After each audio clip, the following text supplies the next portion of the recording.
honestly, winning that award for Best Literature Reviewer truly has been fantastic, because people keep sending me their books for free now and I love it. Hey there poetry pals, welcome back to another video. This week I'm reviewing Salt and Metal by Sallyanne Rock. Salt and Metal is Sallyanne Rock's debut poetry collection. It came out earlier this year and it is published by Fawn Press. The way this review is going to work is I'm going to give you a little bit of an introduction to Sallyanne. I'm going to read her bio. We'll do a little bit of an introduction to the book, go through some of the basics. Then I'm going to talk about the structure of the collection as a whole and what I thought of it. Then we're going to talk about the poems specifically. I'm going to run through my favourite poems, my least favourite poems. And then I'm going to talk about like the experience of reading the book. How does that sound? Great. But before we go any further, please make sure you like this video, subscribe to my channel, turn on notifications and comment down below what brought you here. The engagement really helps small creators like me get found. And while we're on the subject, you can follow me on social media. I am at Josie Alford Poet on all of the things. And if you want to keep up with my travelling this year, you can do so via my Instagram. If you want to support the channel, you can do so by buying me a coffee and or joining me on Patreon. The links to do both are in the description down below. But onwards with this review, shall us? Sallyanne Rock is from the Black Country. Her poetry has been published in various journals and anthologies including iFlash, Away with Words, Anthropocene, yeah, I think that's how it's pronounced, Finished Creatures and 100 Voices. Her work has been displayed alongside the Women's Quilt at National Trust, the Workhouse Southwell, and she was awarded the Creative Future Gold Prize for Poetry in 2019. This is her debut pamphlet. One other thing to add about Sallyanne is that I have been following her on Twitter, and I think I think on Instagram as well for like a while. She's been one of those poets that I have been sort of aware of online without actually having ever met her. Which is, you know, she's an internet pal. We've interacted, we've liked each other's tweets before, and I'm pretty sure we do have mutual friends, even though we've never met. So she contacted me when her book was coming out to say, hey, Josie, can I send you a copy for you to review? And I said, yes, absolutely you can. Free poetry books are my favourite. So a little bit about this book. It is a pamphlet. I'm going to read you the blurb. Sallyanne explores the intricacies of living through domestic abuse and the feelings of complex grief that comes with it. Salt and Metal builds between its pages a sense of belonging through an excavation into the sense of self, from crumpled car bonnets to the gentle purification of saline. So, we're going to just go ahead and do a trigger warning right at the beginning here. This is a collection about domestic abuse and we're going to be talking about it. I'm not going to be going into too much detail here, but it's a trigger warning for the book as well if you are going to buy it. Yeah. So as I said, this is a pamphlet. It is available to buy from the Fawn Press website for $6.99 and it is 29 pages long. Before we go further into the structure of the book and going into more detail, going back to this idea of the old trigger warning and the content, I actually read this book twice. Once on holiday when I was in Portugal, and not long after that my camera got stolen, so this review would have happened a lot sooner than it did. So when I was back in the UK, I reread it and yeah, I found my second reading kind of hard. For context, I grew up in a household that included domestic violence, so a few of these poems got a little close, but I decided to film my first thoughts out of the gate having finished the collection. So here they are. there are a couple of poems in here that really come close to some of my experiences, and I find it not difficult to read.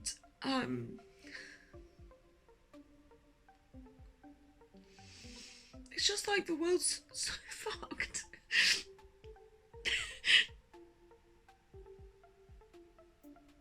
I hate that exists and that happens.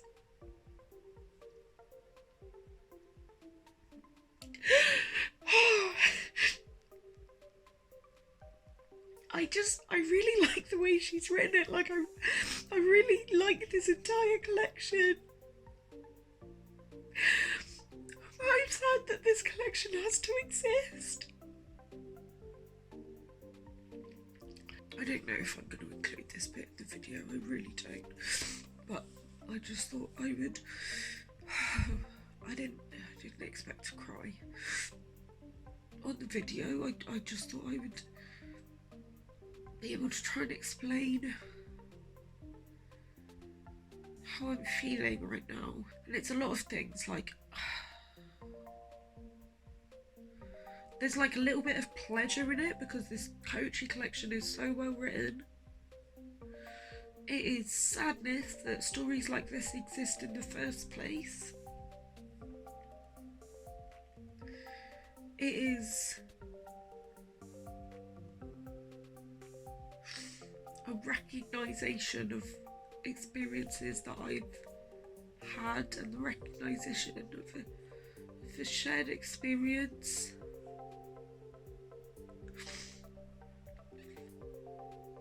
Yeah. Anyway, I'm gonna go and do some self-care things, like go for a walk and call my mum and have a cup of tea.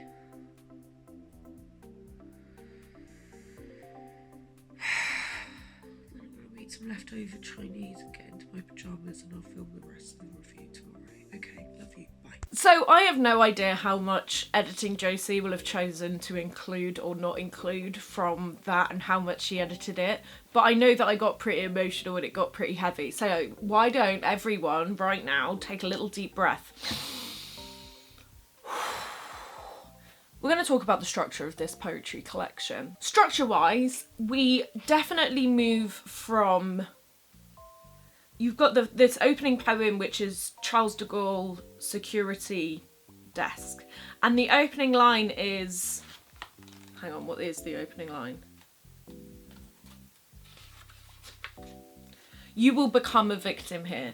So, like, even the opening line is like an introduction to this abusive relationship. And then the final poem is after the relationship has ended. And it is hopeful. Now, normally I wouldn't want to give too much of a spoiler for it, but I enjoyed knowing that there was a hopeful bit at the end because it made going through it a little bit easier. There are another couple of points about the structure. One, throughout the collection, we have these little Roman numeral poems. So this is the contents page, and we have little Roman numeral poems, which I have decided to describe them as tiny, ominous snapshots. So the other cool thing about them is they're only 2 lines long, and I am pretty sure they are like found poems or little snapshots of thoughts. So the first one is, did I invoke you when I threw salt over the wrong shoulder? And it was just chilling. The idea that it is her fault, like the victim blaming, the self-victim blaming that is going on. Yeah, just great. I think that they really sort of provided little moments of respite between the different like longer poems. And they also sort of like tracked that almost like beginning, middle and end things. The last one feels like an ending because I'm pretty sure it's from instructions of how to remove a splinter. So the idea that like, did I invoke you, and then removing a splinter at the end, you've got that boop. And then one more thing about the structure is this this theme that I felt developing, which I only noticed when I was writing down my notes. So basically what I do is when I start a collection, I'll get down all the basics, then I'll read it, and as I'm reading, I write down the title of the poem and just any notes. And I realised that there was this development of, I started writing the phrase poet as or woman as, and at the beginning there's a lot of imagery and themes about the woman being some sort of machine. Like there's a poem called In the Process of Recycling a Car, and it's about how cars are crushed, and yeah, so it's like that. And then as we move on, we get the poet as bird. We get the poet as a bird. We have the poet as a butterfly, and then we have the poet as paper. And it isn't until right near the end, when we start thinking about escaping and moving out of this relationship, where she writes about herself as a woman and not a metaphor for something else, which the journey of that throughout, when I realised it was happening, Sallyanne, I don't know if that was an intentional thing, but just, well, it was incredible. I really, really liked it. Yeah, so the images are, we've got images of machinery, we've got images of nature, and also the domestic setting. There is very commonly images of the home and juxtaposing the home with not being safe. Finally, the tone, and this is where the collection like truly grips me, and I love this collection, to be clear. The tone is very restrained and distant. The style of writing, so much of it is about what isn't said, and with that you could almost feel like it is like numb, removed. And this brings me on to the poems themselves, so let's talk about the poems. If you've watched my most recent review of Sven Steer's one of my critiques was that the poems were really long and sprawling, and yeah, I felt like they didn't need to. Like, Sallyanne is the opposite of that. Now, I'm not critiquing them for being too short. What I'm saying is that she has got that crystallization, the not a word out of place, saying the most devastating thing in the least amount of words.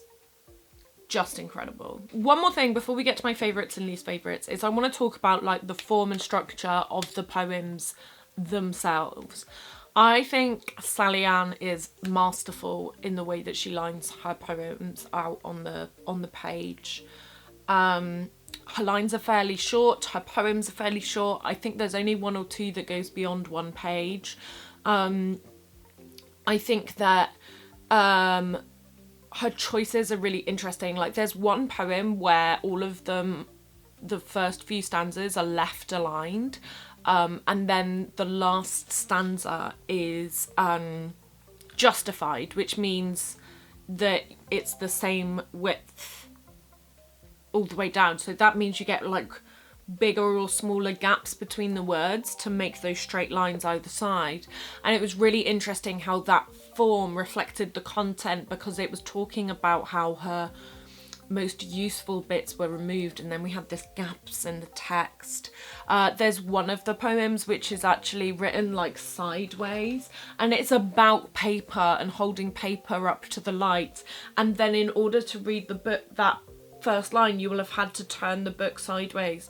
Just incredible, like the way, the thought that went into these poems. And like, as I said, there's only 29 pages, but each one of them is just so well thought out.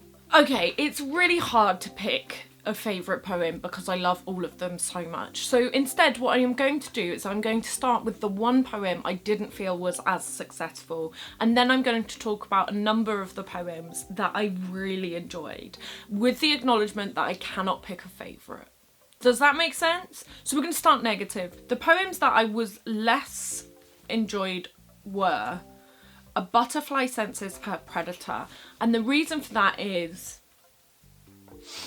the images in all of these poems are so strong and they are so well thought out, and they are simple and effective in what they do. The image here takes me out of it slightly. The image of this butterfly is not as well thought out as I feel it is. It takes me out of it. Now, I don't know whether it's because I'm not understanding it, and there is actually an internal logic to the use of this image that I'm not understanding, or whether the use of this image isn't as well thought out as the other poems. But either way, I think that both of those, whichever one it is, legitimate criticism, because I'd like to think I'm a fairly clever person, and if I've misunderstood the image, then maybe it wasn't that well explained in the first place, if that makes sense. And by when I say I misunderstood the image, I misunderstood the last few lines. So like the twist that she does with this image, because that's what she does really well throughout, is she'll present an image and then the last couple of lines she'll go, and then you're like, ugh. And then the other one is just called Happiness Is Not the Same. And basically, I'm just not sure it's a full poem. I'm not sure. There you go. It's literally 4 lines including the title. I'm just not sure it earns its place in the collection. This collection is like the epitome of control and restraint and all of that like raging furiosity underneath it. And I just don't feel like this one is pulling its weight. Okay, now let me move on to the poems that I love, please. The Man Is a Jealous Thief. I just wrote infuriating. And I also said that it was very similar to a poem in Catherine O'Driscoll's collection because there were blank words in. So this is, I'm pretty sure, yeah, The Man Is a Jealous Thief is a justified poem, as in it's the same width all the way down. And there are blank spaces where like the audience are left, the reader is left to fill in the gaps. And this happened in a poem in Catherine O'Driscoll's collection as well, and I really like it. The other one was How You Will Identify My Body. Yeah, How You Will Identify My Body is just the final line in it just blew my mind. So let's talk about the act of reading this book. As I said, I've read it twice now, and each time I don't think it took me longer than an hour and a half to read.